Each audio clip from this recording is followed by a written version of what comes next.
Member from Member from St. Catherine Southeastern. Call it.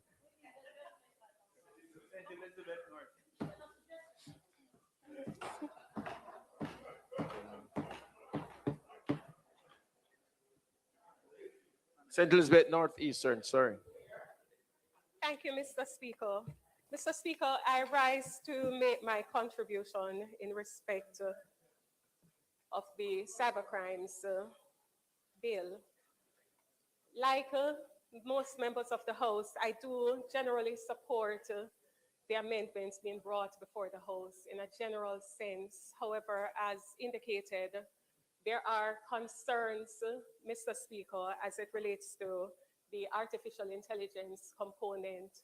And I rise because, as the minister would have indicated, quite a number of times during his statement, quite a few references were made to AI, but when I had sight of the proposed amendment to Section 9, which is the offense creating section of the Act, I noted, Mr. Speaker, that there was actually not sufficient ground in this section to mount a prosecution for persons who would have utilized AI to, one, forge documents, and that is very important considering where we are today in our society, and two, even as it relates to the creation of intimate images, which is specified here in Section 5. Regrettably, I fear, Mr. Speaker, that the section does not sufficiently address the use of deep fakes, which is really getting to be so rampant in today's society. And so I wonder, without there being the need for too much delay, whether the minister might be minded to have the relevant team redraft this particular section so as to make it possible to mount a successful prosecution,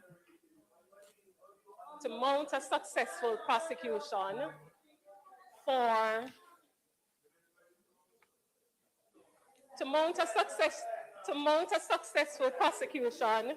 to address the use of AI to forge documents as well as to manipulate video. Let me be clear, as a practitioner in the legal system, when I look at this section, I can see where a defendant can very easily say, having used AI to create a deep fake image of an individual, of a real person, can realistically say before a court of law, but this is not an intimate image of any individual, because this is not a real person.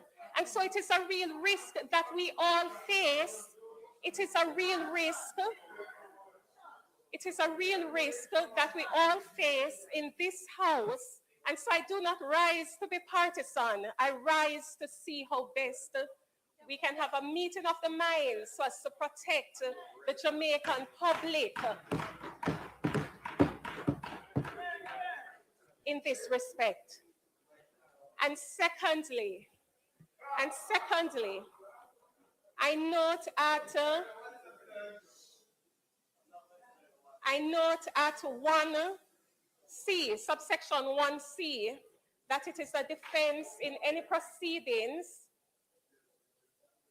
for the commission of an offense under the very same subsection that I referred to just now, for the defendant to show that the image was published only to the individual depicted in the image. And this causes great concern for me, Mr. Speaker.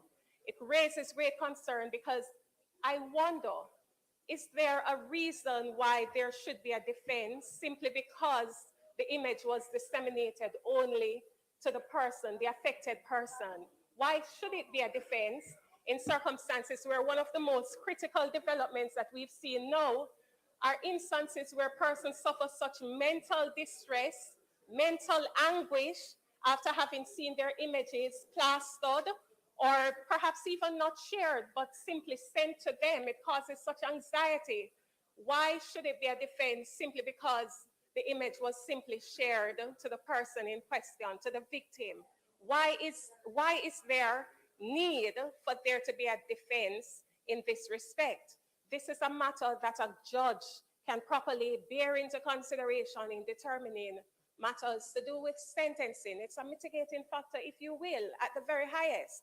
But I really am unclear, Minister, as to why it is included as a defense. And if it is a defense, is it an absolute defense or is it a qualified defense? This section does not make it clear.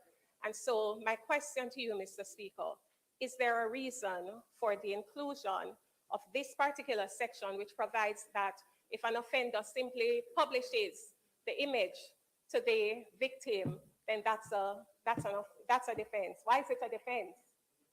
Why is it a defense when mental anguish can be caused by publication to just the victim?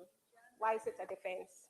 And finally, in an age, Mr. Speaker, where we understand that one of the most difficult challenges faced with cybercrime legislation is that to deal with enforcement. Enforcement in the sense that many cybercrimes are actually committed by persons residing in other jurisdictions. And so against that background, there is a need for strong international collaboration.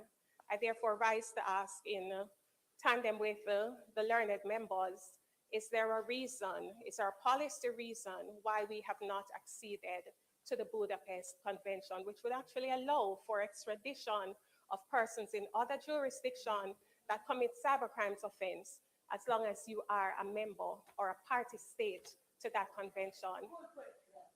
And so those, in short, Mr. Speaker, represent my contribution.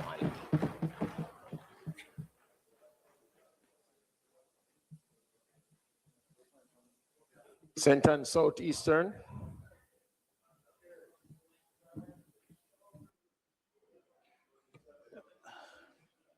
Thank you, Mr. Speaker. Just two quick comments, questions, Minister. And I think the bill is timely, and I wonder though, first, the focus on generated images does not make any provision for audio, and we know that deepfake can also cover and be used to have what are called voice cloning and so forth. So that more explicit use of